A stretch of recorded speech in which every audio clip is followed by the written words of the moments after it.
एक अहम खबर आप देख पा रहे हैं। ताजमान सिंह लाइसेंस रिन्यूअल मामले की याचिका जो है वो रद्द हो गई। दिल्ली हाईकोर्ट इस पर आज फैसला देने वाला था। इंडियन होटल पहला शेयर है जिसको आप ध्यान में रखें, क्योंकि वो इससे पूरी तरह से एसोसिएटेड है, जो कि ताजमान सिंह को रन करता है। उसका ऑक्शनिंग को लेकर एक एनडीएम जो म्यूनसिपल कॉर्पोरेशन है उसने एक याचिका रखी हुई थी, और उस याचिका को लेकर जो रिन्यूअल था उस मामले की, जो ताजमान सिंह की रिन्यूअल की जो याचिका है उसको रद्द कर दिया गया है। इंडियन होटल में इम्पैक्ट वैसे भी देखने को मिला, करीब 4-4.5% के आसपास गिरावट देखने को मिल रही है। एक प्रेशर यहाँ तो दिखाई पड़ रहा है। सिंगल जज की एक बेंच थी जिसने 5 सितंबर को जजमेंट दिया था, और उसके आधार पर ये दोबारा आज फैसला होने वाला था दिल्ली हाई कोर्ट में। और उस फैसले में ये जो आउटकम है आपकी स्क्रीन पर आ रहा है कि जो इंडियन होटल जो ताजमान सिंह है उसका दोबारा अब यहाँ पर ऑक्शन होगा। कैसे देख रहे हैं विवेक आप इंडियन होटल्स को? ये भी डबल वैमी है रादर। पहले तो एक टाटा ग्रुप का जो इम्पैक्ट है वो तो देखने को मिल रहा है, और अब एक और खबर आते हुए इस पूरे स्पेस पे, तो आप कैसे देख रहे हैं इंडियन होटल्स को? एक्चुअली वो एक कहावत है ना कि जब भगवान देता है तो छप्पर फाड़ के देता है, तो उसका अगर आप उल्टा भी कर लो तो वो भी कहावत एकदम सही बैठती है। तो जब प्रॉब्लम्स आती है किसी भी ग्रुप या कंपनी या कोई भी चीज के ऊपर, तो आई थिंक वो सब एक साथ ही आती है। तो ये भी एक मेजर प्रॉब्लम अभी भी, जैसे मैंने कहा था, बाकी टाटा ग्रुप्स में अवॉइड करूंगा। और अगर ऐसा न्यूज है तो दैट इज डेफिनेटली नेगेटिव है वो इंडियन होटल्स के लिए। और वैसे भी इंडियन होटल्स ऐसा कोई स्ट्रॉन्ग लग नहीं रहा है। काफी नुकसान के बाद थोड़ा बहुत अभी स्टेबिलिटी आया था, और अब ये न्यूज के बाद तो नेगेटिव रहने वाला है। तो अवॉइड कीजिए और सब कुछ सेटल होने दीजिए। चलिए पूरी खबर जान लेते हैं। संतोष सिंह हमारे साथ मौजूद भी है। संतोष, क्या है पूरा अपडेट? देखिए, होटल ताज के मामले में आज ऑर्डर आना था दिल्ली हाई कोर्ट में, क्योंकि होटल ताज जो है वो 33 साल की लीज पर ताज ग्रुप को, टाटा ग्रुप को दिया गया था, और ये लीज 2011 में खत्म हुआ था। उसके बाद एनडीएमसी ने इसको 9 बार टेम्पररी लाइसेंसेस इसको इशू किए थे, और एक बार फिर उसके बाद एनडीएमसी ने इशू करने से इनकार कर दिया।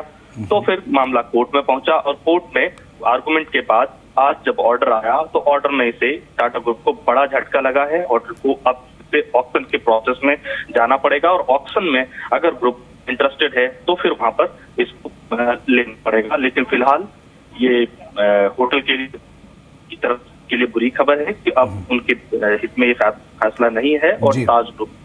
जी संतोष, एक चीज और जानना चाहेंगे, अब जब दोबारा ये ऑक्शन प्रोसेस शुरू होगा या जब नए सिरे से दोबारा ऑक्शन होगा, तो क्या बाकी जो पीयर्स है वो भी अब इसमें पार्टिसिपेट कर पाएंगे जो अब तक नहीं कर पा रहे थे? जी हाँ, प्रोसेस में ऐसा ही है, और ऑक्शन में जब प्रोसेस शुरू होगा तो उसमें बोली लगेगी, और बोली में जिसकी बोली आगे जाएगी वो इस होटल को ओन कर पाएगा। और क्योंकि इसलिए, लेकिन इसमें प्रेफरेंसेस की बात थी, जब ऑक्शन की बात कही जा रही थी, एनडीएमसी ने ऑक्शन की बात कही थी, तो उसमें ये था कि टाटा ग्रुप को प्रेफरेंस दिया जाएगा। लेकिन अब जब मामला अदालत में गया है तो अब ये देखना पड़ेगा कि एनडीएमसी जो नया ऑक्शन का प्रोसेस लेकर आता है वो किस तरीके का होता है। क्या इस बार टाटा ग्रुप को ऑक्शन में प्रेफरेंसेस दिया जाता है या फिर नहीं दिया जाता है, ये अब देखना होगा। लेकिन पहले जो प्रोसेस था, पहले जिसपे एनडीएमसी राजी भी कर रहा था, उसमें प्रेफरेंसेस की बात कही गई थी। अब लेकिन अब नए वाले में देखना पड़ेगा। लेकिन संतोष, एक चीज आपसे जानना चाहेंगे। आपने ये बोला कि 33 इयर्स के बाद इनको 9 टाइम्स टेम्पररी एक्सटेंशन दिया गया था, तो अब जो अदालत ने फैसला लिया है, क्या ये अंतिम फैसला है? क्या इंडियन होटल्स के पास कोई और लीगल ऑप्शन अभी बचा है? नहीं, लीगल ऑप्शन तो अब फिलहाल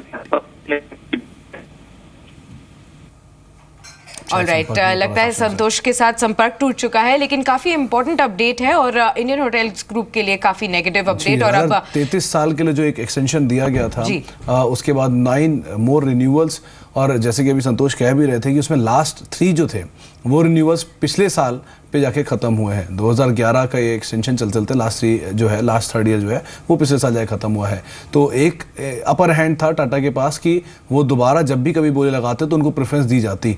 लेकिन अब क्योंकि ये कोर्ट से फैसला आया है तो इसमें प्रेफरेंस उन्हें मिलती है कि नहीं, ये एक अहम चीज़ है। और दूसरा, क्योंकि अगर प्रेफरेंस नहीं मिलती है तो बाकी कंपनीज जो हैं जो अब तक एक्सपैंड नहीं कर पा रहे हैं उन एरियाज़ में, वो एक्सपैंड करने के लिए उनके लिए एक अच्छी ऑप्शन खुल के सामने आ गया, तो उनके लिए एक अच्छी खबर है। इसलिए एक मिला जुला असर ऐसा कह सकते हैं। टाटा ग्रुप के लिए नेगेटिव है, लेकिन बाकी होटल कंपनीज जो हैं उनके लिए एक अच्छी खबर के तौर पे एक ऑप्शन रादर उनके सामने आ चुका है।